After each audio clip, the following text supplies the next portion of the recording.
So 4 years ago, pushing 5 now, I came to LeTourneau, and the very, very sort of not the normal path. I was an airline pilot for 12 years, a successful airline career, and right about the time the industry started to take off was when I came to LeTourneau. But it just really was an issue of the lifestyle of an airline pilot. My wife, we have a fairly unique, I guess a unique lifestyle. My wife and I, my wife's a physician, and so we both live very intense lives, and 2 young children, and I hate being away from home. So, started praying about doors to open. You know, it didn't seem like anything was really a good fit. We tried to start a business, didn't work out, and so got an email from Lauren Biddikofer about 6 months before I ended up making the decision to come to LeTourneau, just asking, you know, it was just like a spam email to all the alums, like, we really need somebody. Is anyone out there? And I looked at my wife, and she looked at me, and I was like, let's look into this, you know. A lot of implications, you know, a significant pay cut, a move from a place that we loved. We were living in northern Utah at the time, in a home that we loved, with friends that we loved. And so there were a lot of sort of ripples effects. Of course, she's in a position that she loves, and so we were just like, okay, God, well, if this is going to work out, it's got to be perfect. We're not going to pull this trigger unless it just feels like everything is sort of in place. And so we came down for the interview. We rented 2 cars, left Dallas-Fort Worth in a little mini convoy. She drove down to Henderson to interview with at the time she was working with federally qualified health centers, which is like free clinics. And there was a position open in a small clinic in Mount Enterprise that had a clinic. They had a sub-clinic in Henderson that she was interviewing for. And I came to the interview at LeTourneau, and you know, one thing sort of led to another. Everything kind of fell into place, and we ended up packing up all of our things and driving 2 gigantic U-Haul trucks across the country to Texas. And I was extremely nervous. I remember being very nervous about the classroom side of things, because that was going to be part of my responsibility. And I had flight instructed before at LeTourneau. I graduated from LeTourneau, so I was familiar with the organization. But man, the idea of being in the classroom scared me. And so when I got here, you know, that was a big part of my anxiety, getting things set up, try to understand how it worked.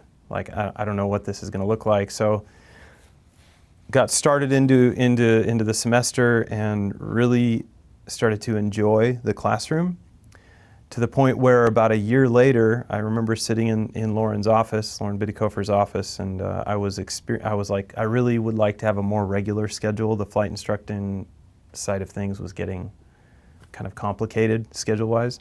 And he's like, well, why don't you just stop flying and just be in the classroom? And I'm like, that actually sounds really good. So it was weird how like the main anxiety, I really just have come to really love the classroom. I don't do any flight instruction anymore. It's just classroom work, and it's really been enjoyable. And I think innovation-wise, I'm always trying to tinker with things, failing often. So I just actually presented it at the TFO, our teaching faculty organization, about a failure that I had where I tried to use a streaming service called Twitch, which is a game streaming service, to conduct a study hall, you know, and nobody signed in. Nobody wants to go on Twitch to watch a faculty member talk about aviation stuff. But it's just fun stuff like that I enjoy, pushing the envelope a little bit. And I think that's one of the things that God has really, through this whole, I mean, there's so much you could talk about in just that span of 2 minutes that I explained that whole transition. But one thing that I've learned is that I have this passion for creativity in the classroom, creating curriculum,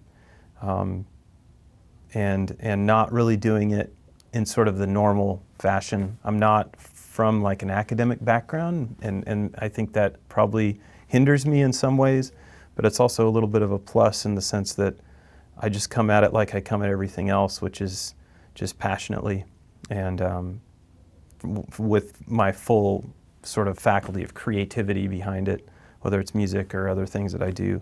It's always like with just total abandon, just all the way. And so that's been a blast. And I feel like my students are responding well to that. I think they think it's funny when I fail, and I think that's probably something that is actually becoming a benefit.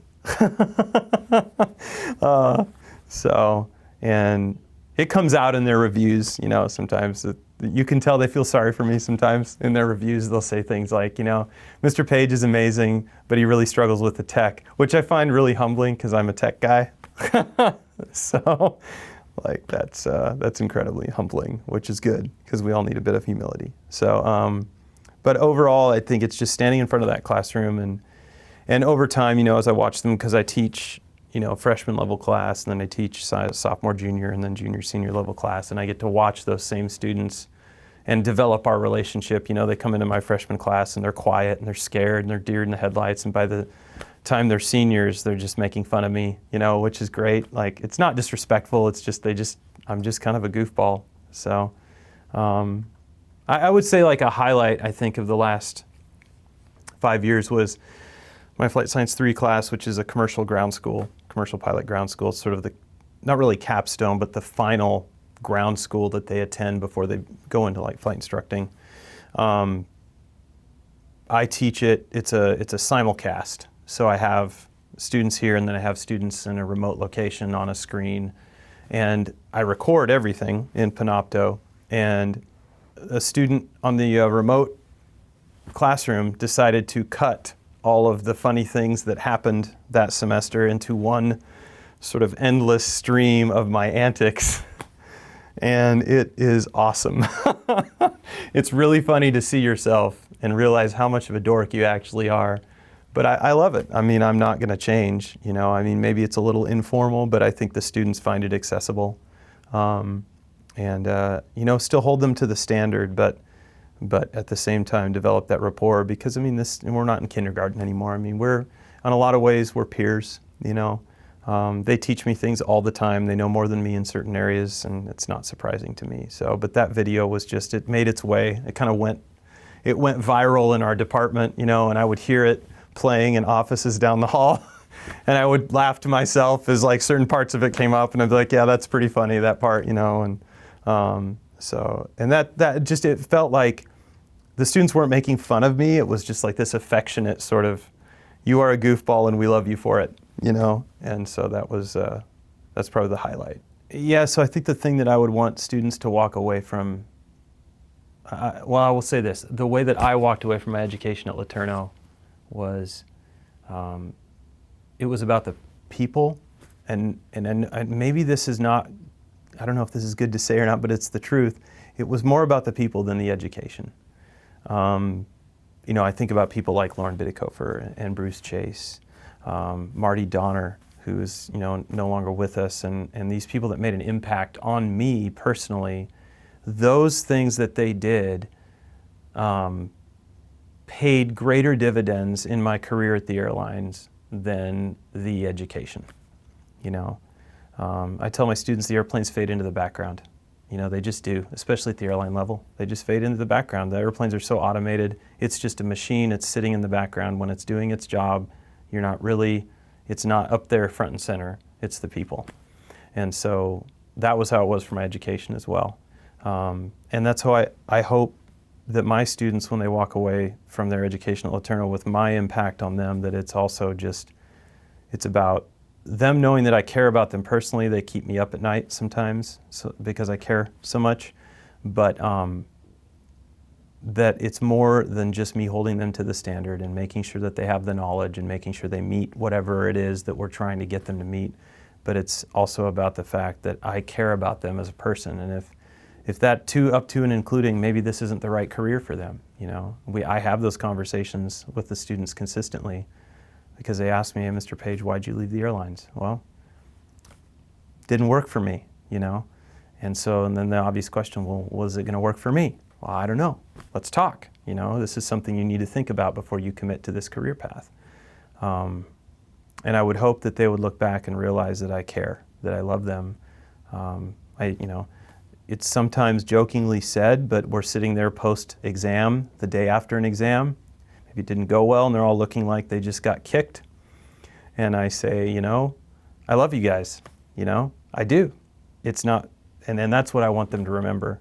I don't really care as much about holding the standard, even though if they earned the D, then they got the D. Like, I'm not going to change it, but I want them to know that I love them and that this is all part of sort of maturing. So, yeah, I think that's probably what I want them to walk away with the most.